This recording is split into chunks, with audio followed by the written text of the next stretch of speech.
It is with great pleasure, that we get to invite the one and only BirdDog Jake back onto the show. What is Hey, going on? John. How you doing today? Man, how are you? I'm doing good I'm today. doing all right. Good. Got a lot of fun, exciting stuff that I want to show you guys Yeesh. Let's do in it. the studio. We're both in our blacked out studios. We You are are in space currently now. are you like sitting on the bridge of the Enterprise? Like, what's the It story is. here? That's the plan. I mean, I think I went too far into the clouds and got into space. So, BirdDog Space. BirdDog Space. That's hilarious. No, so Yeah. I've been playing with vMix, right? Obviously, because that's our tried and true switcher that we all love to use. But recently, I've been using NVIDIA Broadcast. There's a new application if you have an RTX graphics card where it Okay. lets you do background removal. So it's easily able to get rid of my black Duvetine background and make it a kind of clean cut with an alpha channel. So that way I bring that into vMix as a camera source, and then now without a green screen, I'm able just to Wow. have this. So like if I just pop on over to my P100, right? Like this is my background, right? Yep. So gets all those, all the squishmallows and everything out of the background, right? That's pretty cool. Yeah.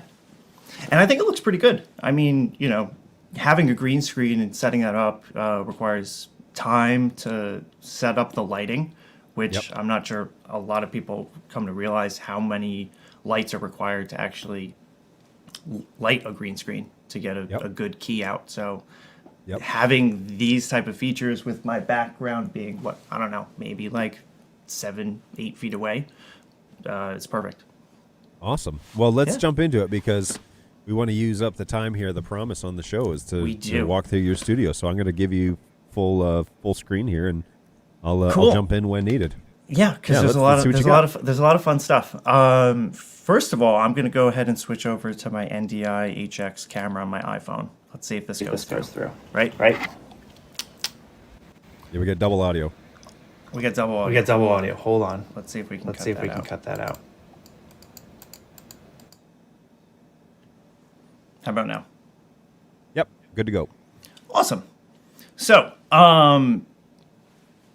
as always, we have a BirdDog keyboard ready to go to control all the cameras that I have in my office.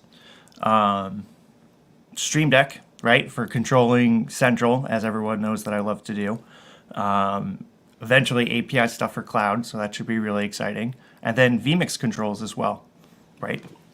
So I think everyone has a Stream Deck, right? And then with those BirdDog sticker packs, obviously had to put that on there, right? Yeah, we have a few of those in the office too. Oh, I'm sure. So then here we go. I have my ultra wide monitor, right? Which I actually have two screens connected to this. So that's why I have this split screen. One computer is running vMix on my left side. And then my right side is my work computer, StreamYard, all that stuff. And don't fall into that void. Now, this is a really, really exciting spot. So over here, obviously, we have our BirdDog P120. Right, that's my B cam side shot that I've just been testing out since this came back from a customer. Overhead, I have a PF120, which goes to shoot down, top down shot for all my stream decks and keyboard configuration control, right? But now this is the really exciting thing. So I don't know, for anyone who went to NAB or saw the announcement, this is an NDI teleprompter by Telescript. So they were very, very, very gracious enough to lend this over to us because we sent a camera to them, I think a P200, for their booth at NAB, and I went over and I said, hey guys, do you mind if I test this out? I have some videos that I need to record for BirdDog Cloud and a bunch of other stuff that we're getting to put out on the YouTube channel, and do you mind if I check this out? So let's talk about that workflow, because clearly we see my screen from below, right? So Yep. that is NDI screen capture, capturing my my desktop, sending that up into this monitor here. And for those that don't know how teleprompters work, there's a pane of glass which is reflecting the reversed image back at me, And right behind there, there's a little green dot, and that's a BirdDog P100. So let's see if it's possible to jump in here. But in the back is the base of my BirdDog P100. It has the cover on the back, so that way there's no light coming through, because you don't want to see the camera on the other side. I think soon I am going to tape up that green light with some gaff tape or something like that, so that way I can not focus on the light, right? Yeah. Now with the teleprompter, what is your workflow for using it in the camera scenario? Like, would you make this full screen on the telescript screen so that you just see what video is being done? Are you? I know that there's like scripting options and whatever. There's a couple things here. Let me just kick back over to my camera, just so I don't have to hold this for a second. So essentially, when you have this teleprompter in front of you, I can be looking like directly at you, either in a Zoom or Teams meeting, and we have that direct eye-to-eye contact, which is always fun for producing these events, right? Right, because I'm always sideways, so I'm like, you're always sideways. And there are ways to get around it if you don't have a teleprompter. Like if your monitor's far enough back and you have the camera sitting on top, kind of like what everyone did for the NBA bubble, right? They had some large, like 50-inch monitors, and then the TV is maybe, I don't know, 15 feet away. So that way the eye line kind of disappears. But in my tight studio space, when I need to record some content, right? So I am reading off a teleprompter, right? If that makes sense for the project that we're recording or video that we're doing, right? It makes sense to be able to read the script and kind of deliver this kind of news style-esque thing that we're kind of already used to, you know, when you go to watch those news stations go live, right? This is what they're using in a big studio, but now in a tiny space. Right. So this now, you said this is an NDI version of this. Can you tell me more? Is it like because the camera's in there, or what do you? No. So actually, here on the side, I have an Ethernet input. Right, so that's single Ethernet going in. That's receiving. It's essentially an NDI studio monitor. I can switch the sources with presets, which is really fantastic. So I can use Studio Monitor to push which source is going to that display. Yep. I believe it has API functions and control, and Telescript also makes their own version of their whole teleprompting software that would output as an NDI stream. And then in theory, that you could API change those presets. Yep. And put them on your Stream Deck or something like that. Exactly. So this has been really, really fun so far to set up this past week. Fits all of our HD cameras, so P100, P110s, and 120s. I was debating putting the PF120 in there, which would also be great because you don't usually need to have that pan and tilt with this. Something really exciting is that if you do have a PTZ in there, you can still do cam control. And so I could theoretically like walk back and forth and it keep me in frame while I still having a good eye line of the teleprompter. Yep. Which is really, really exciting. One of the other manufacturers did that type of demo at NAB, and I was like, well, wait a minute. We have auto tracking. We can make this work as well. Right. So you've got, all right, so now you've got a teleprompter that is your primary camera. That's a P100. That's your primary? Yep. P100, my primary camera. And you've got a side camera that's a 110, 120. That's basically your B shot. Yep. And then you've got, everything's running into vMix. You got a PF120 that's pointed down at your desktop for demos and whatever. Yep. And then a keyboard. Yes. And then outside of BirdDog, then you're running vMix, you're running Stream Deck. Do you have an X Keys or no? I don't have an X Keys. I do want to get one of those. So that's next. Yep. And then, so what are you running for lighting inside of your rig? Let's hop over to the camera because I have some more things to show. Cool. Let me just make sure that this camera still hops on live because I've noticed that the HX camera, doesn't always come right back. Hold on. Yep. Cool. All right, we're back. So, all right. For lighting. Oh, got double. Oh, hold on.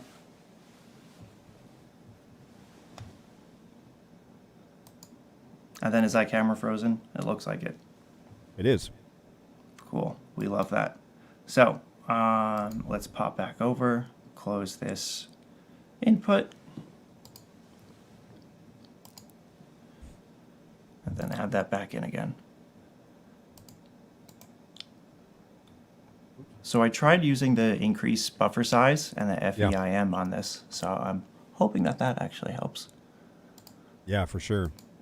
You and I a little while ago were also talking about alterations to your NIC settings that might be beneficial, and maybe that's for another day. But we should definitely get that on the list of things to talk about. Definitely should get that on the list for next week because I've been diving into that more with a few other clients, and it's the reason. So awesome. All right, let's see what you got for lighting. All right, we have a Nan light. Let's see, compact 100. So this plugs into the wall. Okay. Your video may be frozen again, by the way. Oh, is it? Or slowly moving. No, it definitely is frozen. Here, we're gonna do some other fun stuff. We're gonna go back over. Let's cut to this, and let's check it out. Nice. Know that sound. Yeah, we do. So we might have to move this PF120 out of the way. So that is a Nan light, single color temperature. What color do you go with? I believe it's 5600. Okay. Right? So it just has a dimmer on it. And then I also have this this diffuser on top of it. So it makes it less harsh. So I'm doing a couple things here. If you notice, I mean, it's a little overexposed, so we'll cut this down. I'm shining this right into my wall, right? Yeah. And having it be a backlit bounce onto me, right? So what that's doing is that's making it a lot smoother and softer, right? What else do we have? Over here, I have a Sennheiser microphone. Okay. I believe it's an MKH 600. So that is plugged into one of my Dante RedNet preamps. So that's getting audio over IP onto the network. And then I was listening to the stream before, so I caught some of the audio things that you guys were talking about. Yeah. What other exciting things? How do you bring that? So you're doing that. You're generating Dante on your AV network, and then you're bringing that into vMix. I am. Okay. How are you doing that process? Let's see. We are inputting that as my vMix machine. Yeah. Let's see. Has a Dante PCIe RedNet card. Okay. So what that's doing is that's taking my Dante on my network and making it an ASIO device inside vMix, and then that's being pulled in. That RedNet card, I believe, has 128 audio channels available on it, in and out. So I'm not even close to saturating that input or output on that device. Nice. So then that comes into vMix, and then since you guys were talking about audio before, you guys can actually, in vMix, output your audio inputs and outputs as NDI streams. Right. Right? So with that, you're able to actually take your Dante and make it NDI as long as vMix is open. Okay. So you can, how does that necessarily work with, so all of your audio outputs can be converted to NDI out? Because I see it here as an option, and I can put this up over my screen so that you can see. Hang on here, folks. Let me. Oh, of course, it's not going to let me. Oh, there we go. Okay, so what he's referring to here is in the settings on the output, NDI options, audio outputs, NDI off. If you turn that on, does it generate just the? Well, I guess we could. Well, I'm half tempted to try it right here, but anyways, go ahead. Yeah. Yeah, it does. So if we do my NDI audio inputs on, let's check it out. We'll go to Studio Monitor. And then inside my, what is it? Do I have to press OK? I do have to press OK. Yeah, you have to always do. Ooh, we do not want it. I'm not going to restart that right now because that's. I was going to say, and it was selected off right there for a second. But anyways, Yeah, you'd have to restart it, but then it shows up as your computer name, right? So I've got It I've does. got NDI coming out of vMix on one of my outputs, and so it would Right. basically just be added to that list as additional audio outputs. Very interesting. Yeah. Yeah, yeah. That's a. I guess I didn't realize that they had that. How I could use that, because then you could like retransmit that, right? So then you're using Central, and Exactly. you could marry those video sources to audio outputs. What necessarily does it? Which audio outputs does it do? Does it just do anything I that's being outputted, or do I you know? think so. I think it gives you all of your vMix buses as well as the master. Oh, okay. Yeah, I Very haven't cool. checked it out in the latest version. I'll have to check it again. Okay, so this is now we're looking at like what your workbench slash This is my networking workbench and slash. computer, networking, yeah, audio, video, everything. Right. So Yeah, I used to have everything as a big tall rack in the corner. Right. But then I right. realized I needed some space. I split the rack in two. I got some casters for them, and Nice. then I split the sides. So on my left side I have my networking and my video and or my audio, and on my right side I have all my computers. So let's dive in. Cool. Let me know if you can hear me okay. Yep, all good. Awesome. So, trusted BirdDog Studios. I currently use 3 of them still. So, just like everyone Nice. else, these guys are Yep. pretty much on 24/7. And I actually have my Play hooked into one of them as well. So, instead of having a display, I can use the studio as my quote unquote display and check out that Play source. So, that's been fun. Nice. Apple TV, always good to have. Um, what else? Netgear switches. We love these, right? So, my top switch, what is this? We have a 10G 2F PoE Plus, right? So, this one is my Dante audio switch, right? Okay. Yeah, that's the So, 2112 or the 4212P, I believe. it, Yeah. yes. Yeah. Just Yep. the straight SFP. Yep. Yep, so this one's 1 gig upload, so no SFP pluses. I have all of my RedNet and Dante audio devices plugged into the switch with the Dante audio profile from Netgear. Um, so down over here, this is one of my RedNet preamps. So this is a Dante 8-channel microphone preamp. So that'll take 8 channels of microphones, make those Dante on the network, and that's plugged into this first switch up here. Gotcha. The next Notice, switch we have, notice, yeah, folks, that he has spacers between his switches to allow airflow. This is yes, somebody who's not done this once before in his life, but that's he, right. he understands that airflow is a thing. Many times.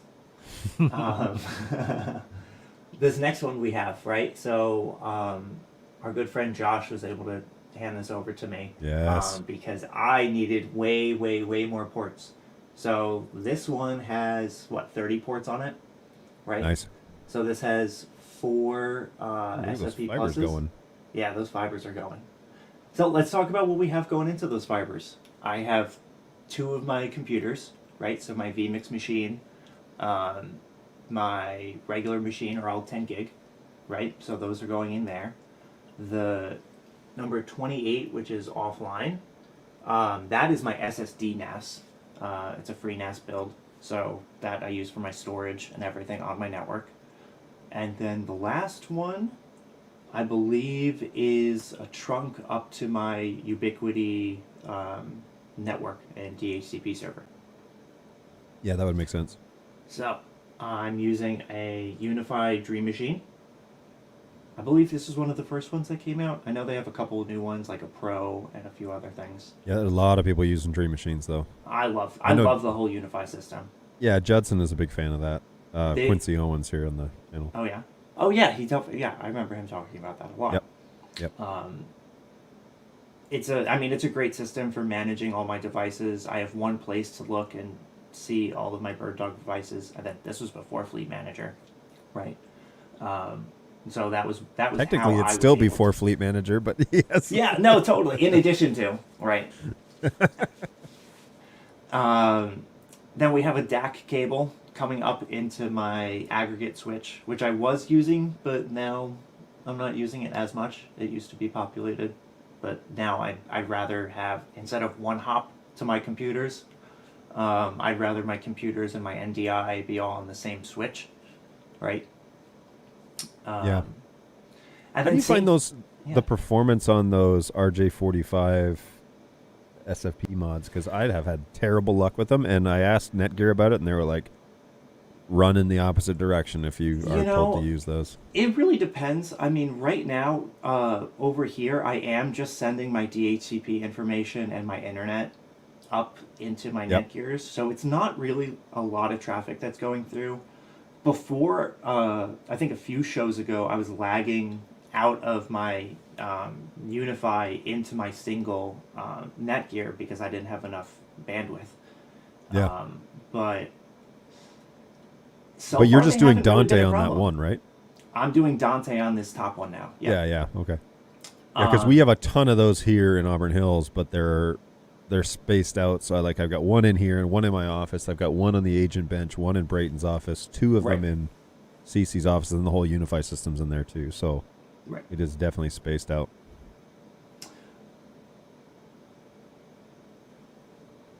What are the exciting things? This actually is really cool. I don't know if you've seen this before, John. So this is a Neutrik. I have another one over there. A Neutrik Dante throwdown box. So this one's really cool. Oh, nice. So that has primary and secondary feed through EtherCon adapters, right? So it's preamps. So we get to apply phantom power and get some gain onto this and get a microphone signal up. And it also has 2 line outputs, right? So I can use this for some speakers. I could pair them together, get a headphone outputs, or have 2 headphone outputs that are mono. A fun, exciting thing, right? Yeah, that's pretty cool. Yeah, it's a fun little one. All right, let's go over to the computers because this is fun. All right, top row is my my PSU and my glorified power distribution. surge protector. Right, I like this one because it has individual switches per channel. Yeah, So we have that same one in this office. Yeah, I you know, can power they're so things fun. on individually. Over here we have a Blackmagic 1U4 SSD slot USB interface. So Oh, nice. for a while when I was doing some audio and video productions, I'd have my clients want to leave with their media because, hey, we just recorded for 10 hours. I want to take my video home. I want to take my audio home, whatever it was, right? Whether it was like a recording project or videos or whatever, they wanted to leave with their media. So at the end of the day, we would just pop in one of their drives and then start that copying. And since it was SSD, we had fast speeds, and then they were able to go home with, what they were working on. That's cool. So how does that interface? Like, what's the interface for that in terms of USB-C. Okay. It's actually really cool. This unit has a toggle in the back where if you want to split the 2 sides, so if you want one computer to use this and you want one computer to use those 2, you can do that. Or one computer can have access to all 4 of them. Yeah, I'm getting into the realm where we're gonna have to record, like we're gonna have to do some like mass recording. And it would be great to have the option to do something like that where you have like expandable storage options. But does it interface with the other, like a Blackmagic ISO, or what does it? You would have this be the recording destination for that. Gotcha. Yep. Very cool. Okay, continue. Over here, I have my 3 computers in the same cases. I like to standardize. The 4U Chenbro has a ton of space for graphics cards, motherboards, and some really tall fans. Because the 3Us are really good, but I like the airflow at the top. Yep. Let's see. I've got a similar item as well at my house. It's kind of. It's not. I don't think it's that brand, but it's close to that. Yeah, there's a couple of them. I know the StarTech one is pretty cool. Yep, I think that's the one I have. Those ones are sweet. This bottom one is my SSD NAS, which I have offline right now, but this has some hot swappable trays, which if I need to, since they are in RAID, if I need to replace a drive, or one fails or whatever it is, I can quickly just swap that out. Yep. And then on top of the bench, we got the exciting BirdDog equipment, right? So I have all of my RJ45s coming out from behind the desk Nice. to plug in when we need to. So over here, I just unboxed this P400 that just came back from a client. So I'm excited to see this in my office because I haven't had one in here in a while since I moved it around.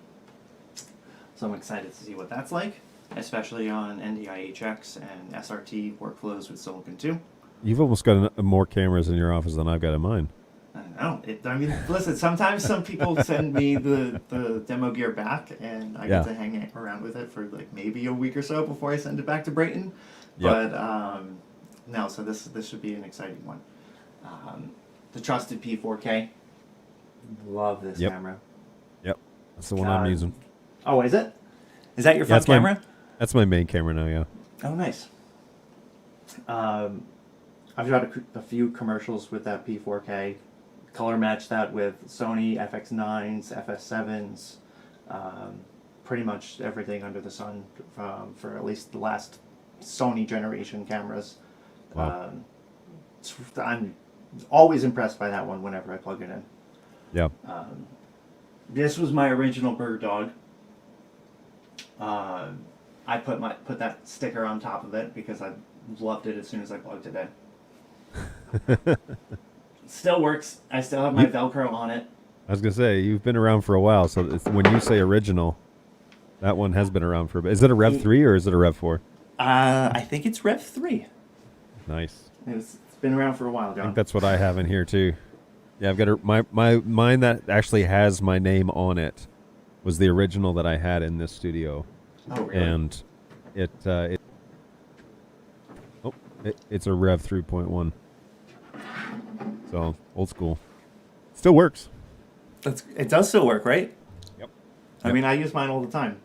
My studio has been, I don't know, on for at least 2.5 weeks right now. Wow. So that's always good. Wall plate. Let's see, which one's this? Wall plate decode. I'll plate out. I have an in. You have the out apparently. Yep. We could trade. Well, we need both of them to really do what we need to do. Over here, Unify access point, so that I have my NDI network floating on my access point network, which allows me to use all of the new BirdDog iOS apps for PTZ control, as well as send my NDI iPhone camera to that access point, up into vMix, and then through into StreamYard to you. Nice. Very cool. Speaking of vMix,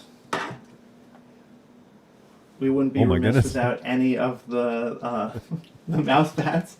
All the swag that you've gotten. This one was from NAB this year. Oh, this year, okay. Yep, and I think these two were from IBC. I'm 99% sure. So that's hilarious. I mean, I heard from vMix that they don't print them ever again once they go through a batch. So I don't know. They might be collectible, guys. Collectible items. Collectible mouse pads. They'll only be collectible if the company goes belly up, and they're not planning on doing that. So no. So what do you got? A quad? Yeah. BirdDog quad. And then P200. Boom, Old Faithful. Yep. That is pretty much it for the studio for NDI equipment, I think. Yeah, that's what you're up to over there. Yeah, so it's been pretty exciting. No kidding. And it's evolved over time, right? Like you've had a fair bit of time to even before your BirdDog age where you were doing stuff in this field, and then now that you're one of us. I don't think there was a time where you weren't one of us. Now that you're paid to be one of us. That's right.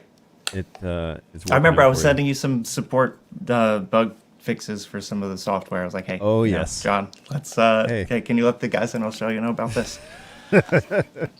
No, but it's all somebody good, was like, they should hire that guy. No, this is all. What's really exciting is that the whole NDI ecosphere and the audio over IP and getting all this baseband onto a network, our network, your managed video network, is so advantageous because, like I said, I just unboxed that P400 today. I'm going to plug it in without any configuration. It's going to be up and running on my network, and I can use it in this production if I really, really wanted to. Just plug that in and add that source in. It's so easy. Right. Yeah. Now that video over IP stuff is within 10 minutes, you can have a camera that's not on your network and functional as long as you're kind of not doing a ton of customization with the camera prior to the event. But I can roll up with one of my cameras and plug it into your studio, and I'm pretty confident that your network design will handle whatever camera comes out of my office. And so I can ship you stuff where I can plug it in and know, yeah, this is going to behave pretty much as I expect it to. And now that we're at that place, now it's just more a matter of evangelizing that and getting the word out as to how to do that everywhere you go. Right. And I think there's a lot of opportunity too with the X120 on its way up and being able to do the run and gun and set up quickly and take down fast. That's going to be a part of this whole workflow ecosystem. So it'll be cool.